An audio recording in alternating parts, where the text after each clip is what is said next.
ये बात दुरुस्त है, बच्चे बच्चे को अब समझ आ गई है कि साइफर क्या है, जुर्म हुआ है या नहीं हुआ।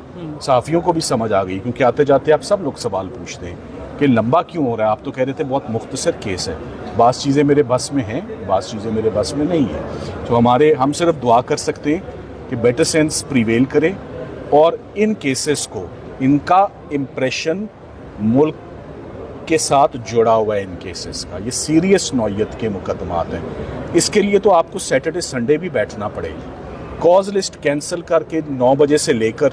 सो हमारी रिक्वेस्ट है, चलें इसी प्रोग्राम के ज़रिए चीफ जस्टिस साहब से रिक्वेस्ट है कि कोई एक दिन मुख्तस कर दें और साइफर का कांटा या फंसा दें हमारे गले में या निकाल दें, कोई एक काम तो हो जाए। सो हम ये उम्मीद करते हैं, ये मैंने ईद से पहले भी कहा था, मैंने तो ईद से पहले भी जुमला बोला था कि जो डिज़र्व करता है, स्टेटस को अच्छा नहीं है, किसी एक पार्टी को ज़रूर ईद से पहले, क्योंकि हमने ईद से पहले बहुत काम किया है। आज जज साहब ने खुद ही कहा बड़ी मेहनत की है, बड़ा केस सुनाया है, अब हमें आज भर याद है।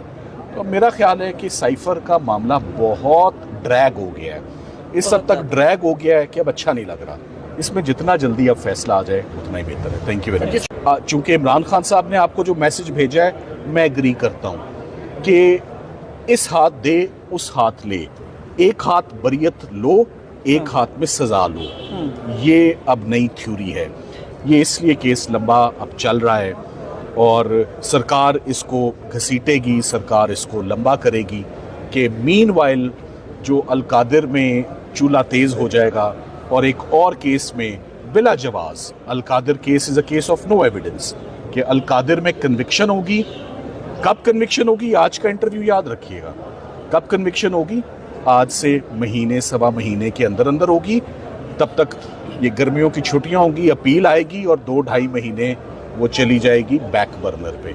सो this is all orchestrated as they say in English. सो ये फेयरनेस यही डिमांड करती है, ये हमारा तकाजा भी। हम कितने दिन आए यहाँ पर इंसाफ मांगने, साइफर केस में आके थक गए।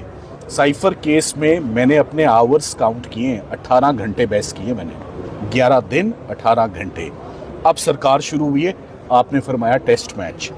सो और आपको प्रोफेशनल लॉयर्स जो हैं वो रखना भी अपनी चॉइस का है। केसेस भी बड़े मुश्किल नौयत के बनाए गए हैं, तो हम कभी एक अदालत में भागते हैं, कभी दूसरी अदालत में भागते हैं, ये ज़्यादती है। हमें कोई स्पेशल, जैसे बाज़-औक़ात अदालतें तो बड़ी स्पेशल केसेस के लिए लग जाती थी। आप इस चीज़ को हम नहीं भूल सकते कि आपने अपने फॉरेन मिनिस्टर के ऊपर ये इल्ज़ाम लगाया हुआ है, आपने साइफर का संगीन इल्ज़ाम अपने फॉर्मर प्राइम मिनिस्टर पे लगाया हुआ है। ये इंटरनेशनली भी it brings a very bad name and creates a very bad impression. ऐसे इम्प्रेशन को तो टॉप प्रायोरिटी पर आपको सुनना भी चाहिए और एक्सपीडिशियसली उस पर फैसला भी देना चाहिए।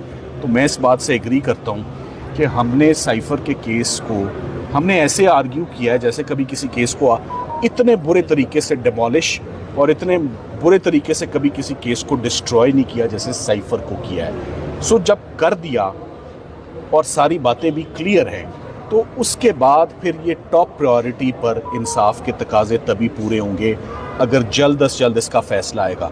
ऑडियो लीक पे, इसको हम कहते हैं fruits of poisonous tree. Audio leaks पे जिस जगह आप लोग खड़े हैं, मैं खड़ा हूँ, जस्टिस बाबर सत्तार की जजमेंट ऑलरेडी आ चुकी है। बाबर सत्तार साहब ने कॉम्प्रीहेंसिवली कि ये ऑडियो लीक्स जिसका कोई सोर्स नहीं होता, जिसका कुछ पता नहीं होता। अब मैं आपको किस्सा मुख्तसर बता दूँ, वो बात ही हो रही थी कि जो साइफर की दरख्वास्त आई थी वो तो एक ऑडियो लीक के लिए आई थी। ये कहाँ से बात शुरू हुई और कहाँ बात ख़त्म हुई, ऑफिशियल सीक्रेट्स एक्ट, रिटेंशन, ये सारे इल्ज़ामात कौन लाया, कितनी दरख्वास्तें आईं, असल दरख्वास्त कब आई। आज जितनी बड़ी बात करने लगा हूँ, आज बिल्कुल डेट्स और तारीखें दी हैं हामिद अली शाह साहब ने, सरकार ने। आज उन डेटों और तारीखों के अंदर से ही हमारी बरियत बन गई है। मैंने नोट कर लिया है कि उसमें क्या फ्लॉज हैं, जो जज साहिबान ने 3 दफ़ा उनसे रोक कर पूछा कि हमें ये बता दें आप। जो आज सबसे बड़ी बात जो एंड में आपने आखिरी 5 मिनट में सुनी, उन्होंने कहा ये जो 342 का बयान है, जो सबसे अहम आखिरी कार्रवाई होती है, ये कब हुई? उन्होंने कहा 30 को। उन्होंने कहा फैसला कब आया? उन्होंने कहा वो भी 30 को। उन्होंने कहा एक ही दिन में 2 काम हो गए। से उन्होंने कहा कि एक दिन में इतने 2 बड़े काम हो गए, तो ये फैसला पकड़ाया कब गया? उन्होंने कहा 30 को। तो उन्होंने कहा 30 को ही एविडेंस रिकॉर्ड हुआ, 30 को ही बयान रिकॉर्ड हुए, 30 को ही फैसला लिखा गया और 30 को ही थमाया गया।